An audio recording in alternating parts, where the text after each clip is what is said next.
Hey guys, hope you all enjoyed your holiday with your family, your friends, mostly your family, cares about the friend part of it. But Thanksgiving, hope you all had safe travels. Um, anyway, man, another week of football goes by in the NFL, and another Indianapolis Colts prediction for me was correct, as I had them losing. I've called all their games right all year long concerning losing games. And yeah, I don't know what to say, man. Maybe I'm a wizard or something. Just kidding. It is funny though, right? When you're batting a 100% perfect streak of calling games, and people are like, "Oh, that ain't football knowledge. You don't know what you're talking about." Okay, but I'm perfect at calling my games. Whatever. Um, I'm not here to give you great, big, ginormous analogy, uh, because I just don't got that kind of time in my life. I don't get paid for that. But it is just what it is concerning the Colts. On the offense, it's literally this simple. If Jonathan Taylor struggles, the Colts are very unlikely to win the game. And he did struggle. He struggled uh, two games in a row. He struggled. He didn't run well in this game, and he didn't run well last game prior to the bye. Okay? And although time has kind of proven this to be right in the long run,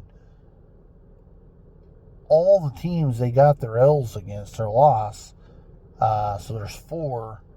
Uh, three of those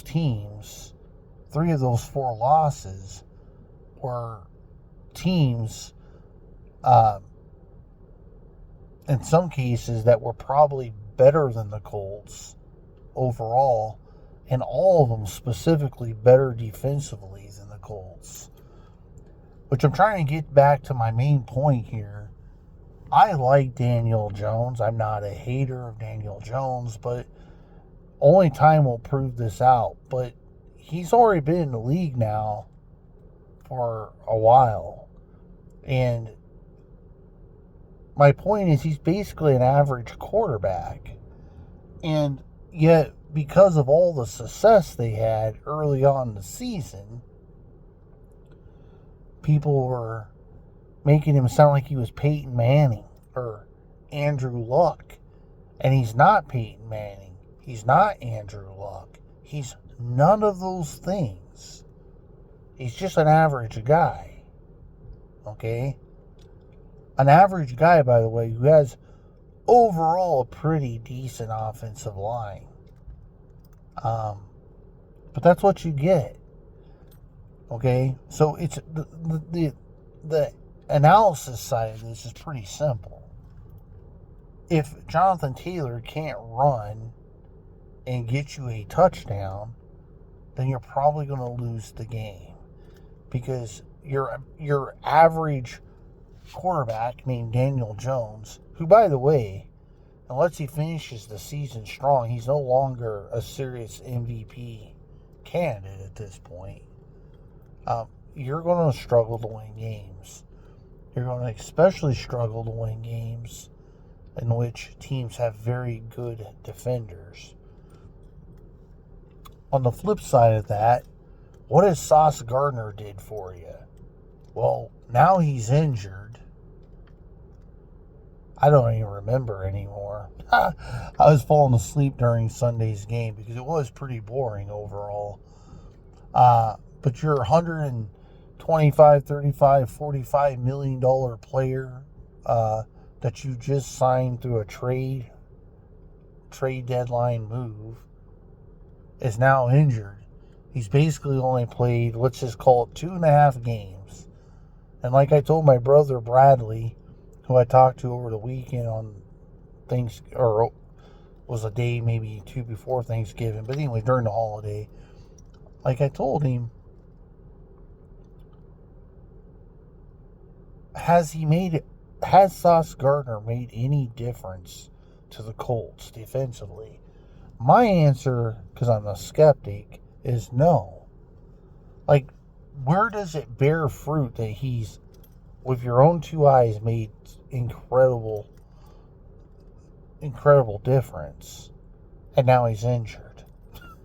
So, I don't think he did make much of a difference. Now, I do believe he needs time to learn a new defense system. I get it.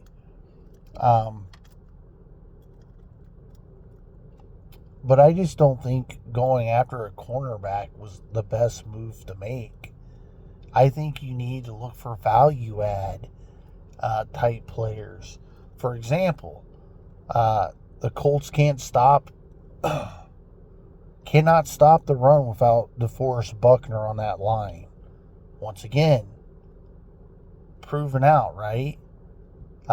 You had Kansas City Chiefs Hunt with over 100 yards rushing against us, right? And this is the more dominant the runner is, the more truer this is going to be. That's the funny thing about Glover. Glover's massive, and I don't know where he ranks with power rankings and all that. I don't really care. Once again, it's all just based off of what I see with my eyes. Yeah, he's a pretty talented guy. I'm assuming he probably, with power rankings, he probably cracks the top 50, top 60, 70 list. But for as big as he is, he's no DeForest Buckner, who's older than him. He doesn't impact the run game very much. But when they're on the line together, right, in tandem, they're playing together side by side in the trenches, it's a very different story, right? They complement each other pretty good. They do a lot of stuff down there. Okay? But let's shift over. That's pretty obvious. Like, you almost have to be a complete fanboy not to understand that. Without DeForest Buckner, they don't stop the run.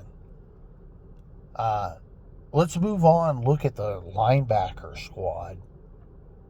Now, Franklin has been a very good linebacker at getting tackles. He's amongst the highest tacklers in the league for, 4 or 5 years in a row, right? And I know enough because I played football. Okay, I know enough to know, because I know a lot of people say, well, he's not the most athletic guy and he can't keep up with receivers and he can't. Linebackers, by definition, aren't supposed to keep up with wide receivers. The game has changed in a way that linebackers are required to do more things than ever before. But the reason why I point that out is nobody who's actually slow can get 140, 150, 160 tackles per season.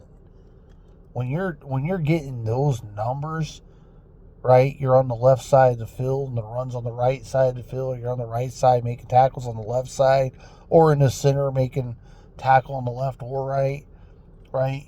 And you're constantly there making tackles. You may be a lot of things, but slow isn't one of them. It's not that kind of volume in tackles isn't possible if you're slow. Okay, so maybe the more accurate statement is Franklin isn't as quick as, I don't know. Think of any really young athletic linebacker that exists, like Parsons or somebody. But it's kind of funny too, right? Because we also never thought of him as a Brian Urlacher, or at least I never did. Right? So maybe it's all in our mind. Maybe some people have too high of expectations on what this guy is as a linebacker in their mind, right? I mean, he never was like a Hall of Famer, Brian Urlacher, Ray Lewis, elite linebacker.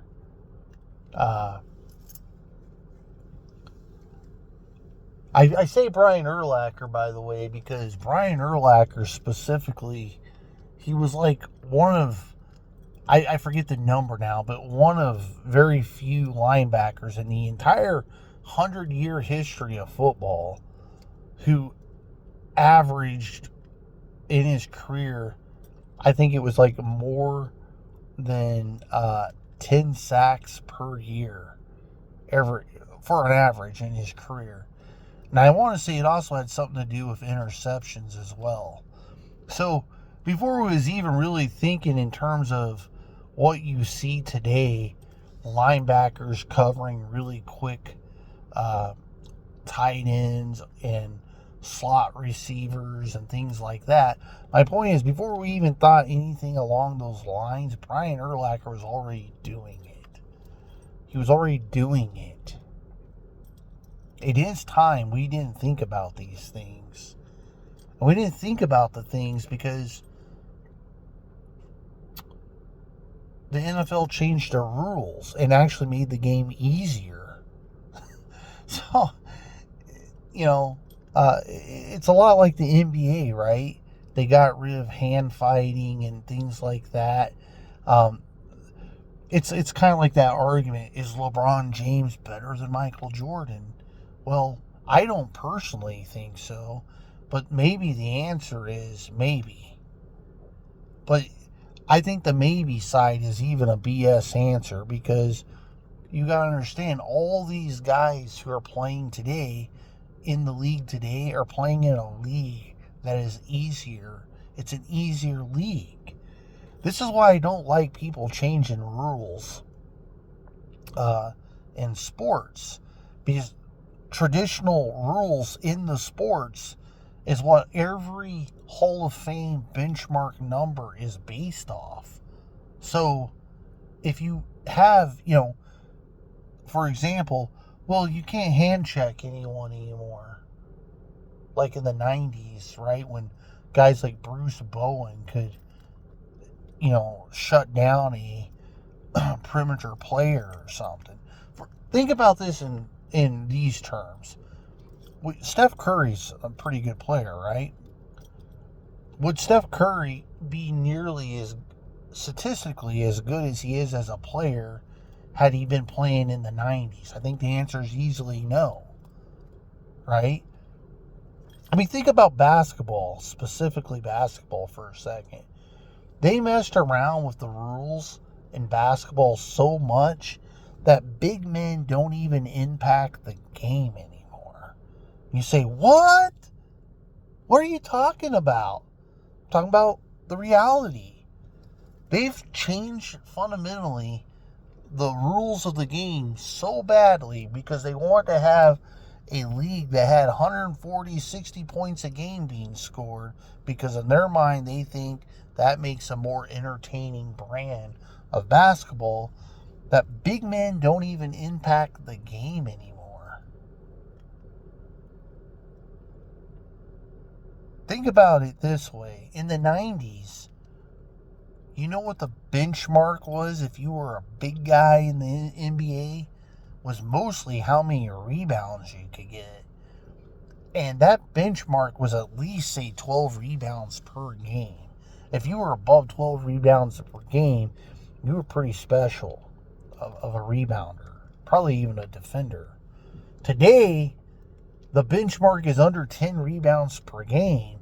And only the real super elite guys are getting double-digit rebounds today. That's how much they messed around with the sport by altering rules. The NFL is much the same way. The league, the NFL, has decided that having offensive games are more exciting to people. And they've just ripped the nuts of the defense right out. That's why you have all this crazy linebacker problems today. But anyway, let's go back to the Colts. Why did I not think the Sauce Gardner thing was really that impactful, personally? One, because he's so expensive of a player, you're probably not going to be able to sign your future players that you're going to need if you're going to contend 1 year, 2 years, 3 years from now. Because Sauce Gardner ate up all your money. Okay? Oh, but they'll get people to re-sign contract. They might get some people to re-sign their contract. Often you hear the name DeForest Buckner being one of those guys, but Buckner's one of their oldest guys on the team now. Why would he want to forfeit his retirement money when he's already hit the 30 plus year mark now in his career? I'm talking about years old. It doesn't make sense. That's probably not going to happen, is my point. So I think value players would have been more wiser. For example, and you saw this Sunday's game, the Indianapolis Colts still, without creating schemes to put pressure on the quarterback, they still don't have really any pass rush whatsoever. And with DeForest Buckner not in that lineup, it's even less so. Less sacks are happening, less pressure. DeForest Buckner is good for a lot of reasons, but the main reason is he can get low to the ground. He's got super long arms, and historically he's been a fairly quick defensive tackle, so he just creates a lot of problems. I would have been looking for some kind of value defensive end, at least someone who can consistently give you some pressure, or at least off the bench pressure, something. Maybe a big... Here's something. That Watson guy, the rookie that's massive, like, I think almost 400 pounds, maybe he is 400 pounds, that they drafted out of college. Now he's just sitting in free agency because they keep bringing him in, and then I think it's the Bucs that keep bringing him in, trying him out, and then kicking him off the squad. How about a guy like that? You're the Colts. You can't stop the run. Why wouldn't you not maybe go grab a Watson type guy, this rookie, this colossal, massive of a man? I mean, if you're 400 pounds, there ain't anyone moving you in the NFL, man. There ain't anyone moving you. He's going to eat up a lot of run blocks. Now, he's not probably got the endurance for a 4-down player. And that's not my point. I mean, we like those kind of guys. But literally, he's probably going to stop the run for you or help you stop the run. All right, guys. That's my thought on this situation. Talk to you later. Bye.